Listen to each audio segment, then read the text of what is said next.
اللہ تعالیٰ نے جب آدم علیہ السلام کو پیدا کیے، جب ان کے اندر روح ڈال دیا تو وہ زندہ ہو گئے۔ سمجھ میں آئے بات؟ آدم علیہ السلام کیسا زندہ ہو گئے؟ اللہ نے روح ڈالنے کی وجہ سے زندہ ہو گئے۔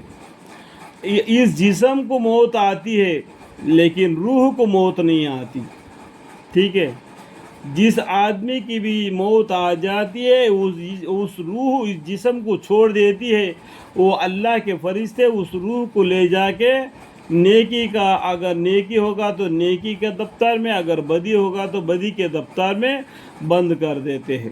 اور کل قیامت کے دن اس زمین اس جسم کو چھوڑ دے گی تو فرشتے ان کے نام اعمال اس کے ہاتھ میں دے دیں گے، اور اس کے روح اس کے جسم میں پہنچ جائے گی، اس کے نیک اعمال اور بدی اعمال دہنے ہاتھ میں اور بائیں ہاتھ میں آ جائیں گے۔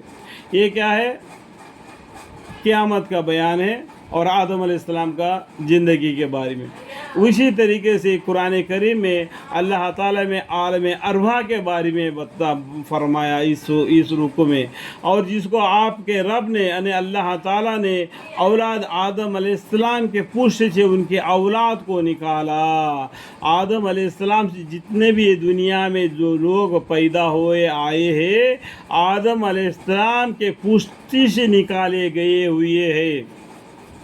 دادی ماں حوا بھی آدم علیہ السلام کے جسم سے نکلی ہوئی ایک ہے، اور اسی طریقے سے جتنے بھی لوگ دنیا میں آئے آدم علیہ السلام کے پشت سے نکلا ہوا اولاد ہے، تو اور ان سے انہی کے متعلق قرار لیا، اور ان روحوں کو جب دنیا میں نہیں آئے عالم ارواح میں تھے، ان روحوں سے بھی اللہ تعالیٰ نے عہد لیا کہ کیا میں تمہارا رب نہیں ہوں؟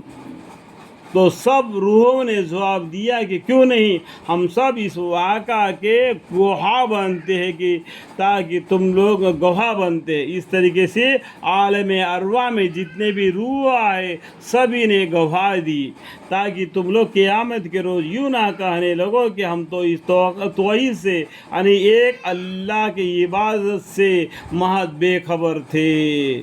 یہ بہانہ نہ ہونا چاہیے، تاکہ تم لوگ قیامت کے روز یوں نہ کہنے لگو کہ تم اس توحید سے محض بے خبر تھے۔